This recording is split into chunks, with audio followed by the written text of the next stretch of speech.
You have to identify who you are so that when those people come around, they say you can't do it or they have expectations. You have to be so strong and so set in who you are that you're unmovable. Hello and welcome to When the Moment Chooses You. Welcome to my podcast, and I'm extremely excited today to have Miss Jessica McCall with me on my program. Now, I know many of you have already listened to her podcast that I shared a few weeks ago, and it was amazing and so amazing that I wanted to bring her back. And I want you to see how beautiful she was in addition to that. But When the Moment Chooses You really derived from a dream that I had to really have people share stories about that moment that chose them or that calling that called them into something. And so welcome to the show today, Jessica. Thank you. I'm so glad that you are here. So since then, something has happened. You have to share with the audience what has happened. First and foremost, I could just say humbly, I'm thankful to God because He took a little girl who come from humble beginnings with, a mindset of thinking I could never be anything. And He has truly made my dreams come true in so many ways. And I was Miss Black California when I did the podcast, but God graciously gave me an opportunity to be crowned Miss Black USA 2022 and made history. I'm the very first Californian to ever receive that title across all the age divisions. So I'm very humbled and thankful to God. Yeah, I'm so blessed. I had an opportunity to watch her do her thing. And boy, she did her thing. No, she was really the spirit of excellence and the exceptional. And she sang, oh my God, Whitney Houston's song. And she blew the roof off. I can't help. She's too sweet, y'all. No, I can't help it, but it was really phenomenal. So now with that platform, Jessica, what is your plan? What's your plan for the platform? Well, initially in California, I was reaching locally, but now I'm branching out across the United States. I plan to educate and reach out to approximately 5,000 women across the United States to provide them with the educational tools I have, my book and other resources, my signature workshops, to educate them about their health and to incorporate the 6 vital factors into their life in order to prevent heart disease and cancer. That is going to be amazing because there's so many of us that actually need to do something about our health. Just even with me being in the healthcare field, we get an opportunity to see the disparities and the problems that we face in our world, especially with women of color in particular, or and people of color, period. Definitely. And so that's going to be super awesome. Now, I have got to know, how did it feel when the tally came and then you found out you were Miss Black USA? How was that moment? I just can't even imagine. I remember getting dizzy. And I was like, wait a minute, this is not real. I just froze and it was so surreal. It didn't feel real. It felt like a dream. Because I've been working in pageantry since high school. And I remember doing the state pageants, trying to branch to Miss Black USA, because that's been one of the dreams of mine. I've done so many pageants, but I always wanted to be Miss Black USA, to speak and be a role model for Black women across the United States. So to be able to have accomplished it, it felt so unreal. And all I could think back is God, because I knew it was Him. I knew it was Him because I saw the different steps of me preparing and how He would provide different things. And when you've served God for so long, you know how He moves. So just to see Him manifest it was like, wow, God, it was just like a God in me moment. Like, thank you, God. Like, wow, you did it. Like, I wasn't even thinking about me. I was just looking at Him like, man, you really did. It was so amazing. And it's still unbelievable right now. Yeah, I bet. It seems a little surreal. I remember when I saw you get crowned, you looked so shocked, as if you were surprised. Were you really surprised? I was, because humbly speaking, there were a lot of accomplished women in the competition. I was very impressed with the caliber of women we have in the United States. As it relates to the Black community, we had doctors, we had women doing dual studies of nursing and the medical field, being, doctor professions, council members. I mean, you name it, women had their own nonprofits. there were some incredible women. I mean, so I was amongst some of the best women in the United States. So to actually be crowned Miss Black USA when I was amongst all these amazing women was just entirely amazing because, in my opinion, they're all Miss Black USA, in my opinion. Oh, that's sweet. That's very sweet. So what do you think, actually, I mean, I know kind of what held you and gave you the resilience to do what you need to do. It was all God. But what are some strategies that you think you could tell people in the listening audience, like if they have a dream and they really want to pursue it, what would be your top 3 things that you would tell them to do? First thing, you have to work on your mind, because what I learned in a society, sometimes you can have this sense of doubt in yourself. So start with speaking words of affirmation. Your words are very powerful. Renewing your mind. That's what I did. I started drafting up my words of affirmation that I would speak every morning over my life. I created a vision board to see my success. I actually had photos of me in evening gown, photos of me with my performing my talent and having like a standing ovation with the audience screaming in the, I had it all. I had it all on my wall. So I saw it every morning. You have to first see it and renew your mind. Then you have to be tenacious and work hard. Plan, prepare, and practice. Plan, That's prepare, awesome. and practice, making sure you're incorporating. It takes a lot of hard work, tenacity, and being driven. And I think the final thing is having the heart and the drive for your purpose. You need to identify what your purpose is in life. And when you get that calling, having that drive in you really is what keeps you going on those hard times, during those hard times. That's amazing. I like that. I like those 3 Ps. That's going to preach. So plan, what is it again? Plan, prepare, and practice. Plan, prepare, and practice. You guys got to write that down. That's powerful. Now, what about for those people, Jessica, that's kind of stuck? You know, they're stuck in, oh my God, I really want to do this, but I just don't see any way. Like, I mean, what could you do to encourage them? Well, that's what I said. It goes back to the mind, because I remember when I was preparing for this pageant, just for example, I was doing mock pageants. I was competing in different pageants, and I came across a pageant back in December.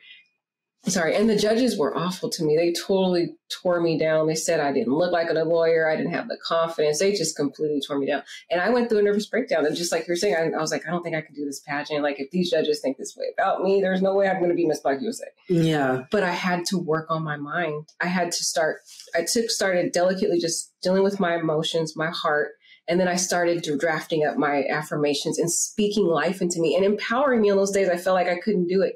And that's what really started slowly but surely building back up my confidence, because you have to first work on the mind, because the battlefield is in the mind. Yes. And then then you incorporate the plan, prepare, and practice part. Yeah, that's really great. The battlefield is in the mind. It is. It really is. It is. So you're telling me that you did not believe in your own significance? No, I mean, those judges, girl, they tore me down. Wow. I was shocked, because I've done pageants since high school and never have had an experience like that. So when they said the things that they said, it knocked me down. I remember just crying and just talked to my coach and was like, man, I can't do this. And there's no way I'm going to win the pageant, just all this stuff. Right. And I had to sit and say, no, I can do this in the name of Jesus. I started writing down my affirmations, drafted up my vision board, and I had to work on the mind first, because if your mind is tearing you down, or if you're feeling low and you're feeling hopeless, yes, it will manifest in your actions and you will be stagnant. Absolutely. Yeah, I absolutely agree about that. What about for young women that want to perhaps pursue this beautiful crowning like you just did? No, if they wanted to get involved in pageants, what would you advise them to do? Same thing? Well, first things first, identify your purpose. And really, pageantry is all about knowing who you are, finding your voice, identifying your brand, identifying your core values. You have to know inside and out who you are, so that if you're presented with any questions, scenarios, or if you're asked, well, what is your platform? What are your goals if you were to win this title? Because being a pageant is not just wearing a crown and a sash. It is a job. Right. It's a job, and you're trying to have an impact on your society, and you have to find your story. So identifying first, it's like a soul search. Identifying who you are, what kind of impact or legacy that you're trying to leave in your society, what issue that you see as plaguing your society that you personally identify with. And then once you find that core value, work on your spiritual yourself, meaning like in terms of what's going on in society. What do you think about those things? What are your core beliefs? And you stand strong on those. Once you first do that, then you can branch out and start working in pageantry. Yeah, that's awesome. Have you ever had to deal with other people's expectations of you, meaning they wanted you to do A, but you wanted in your heart to do B? Tell us a little bit about that, other people's expectations. Most definitely. I mean, everybody in life, I think sometimes even our family has certain expectations about us.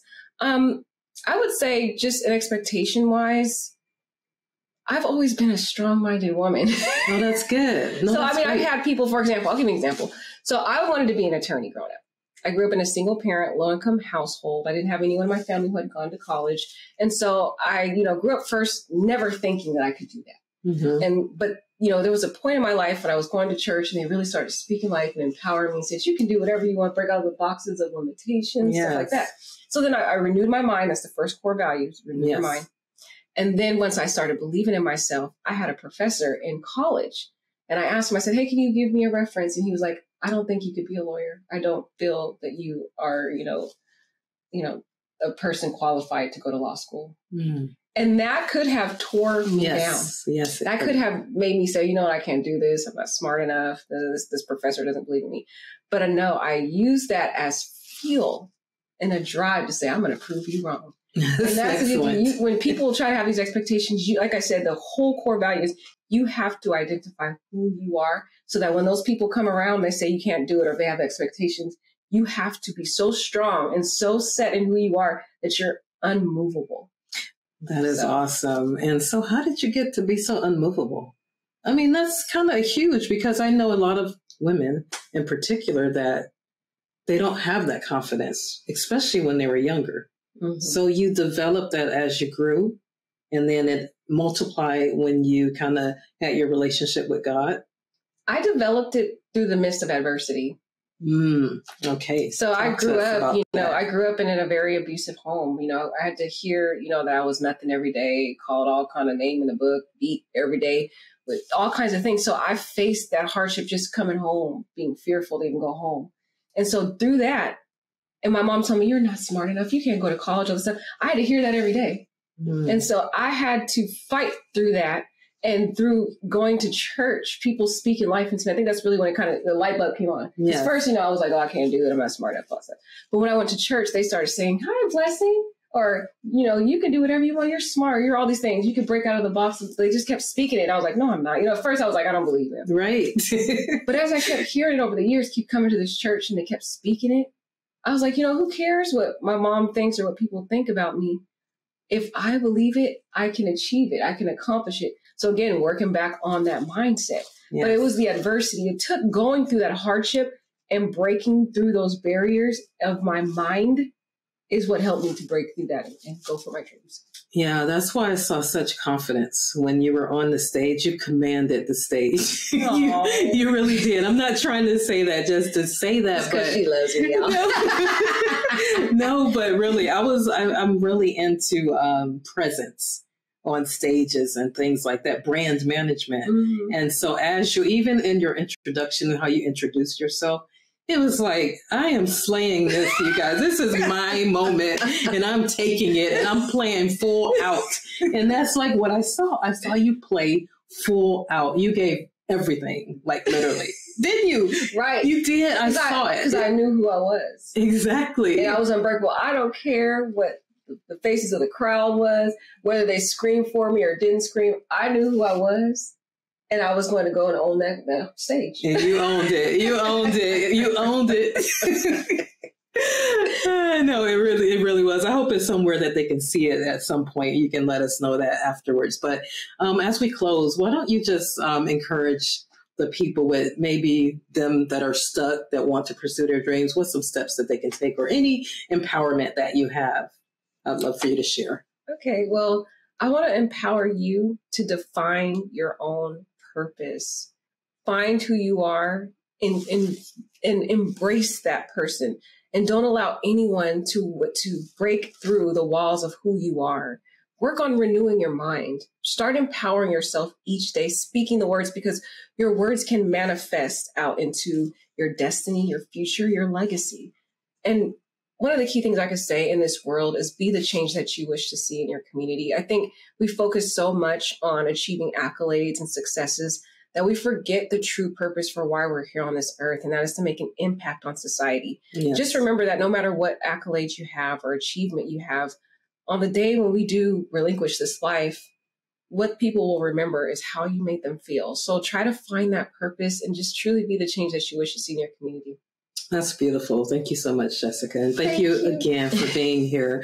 How can people get in touch with you or get connected to what you're doing? If you can share that, that would be amazing. Great. You can come on my Instagram. So I just got promoted, y'all. So yay. You can go on my MS. It's MS, not MISS. MS Black, official MS Black USA Instagram.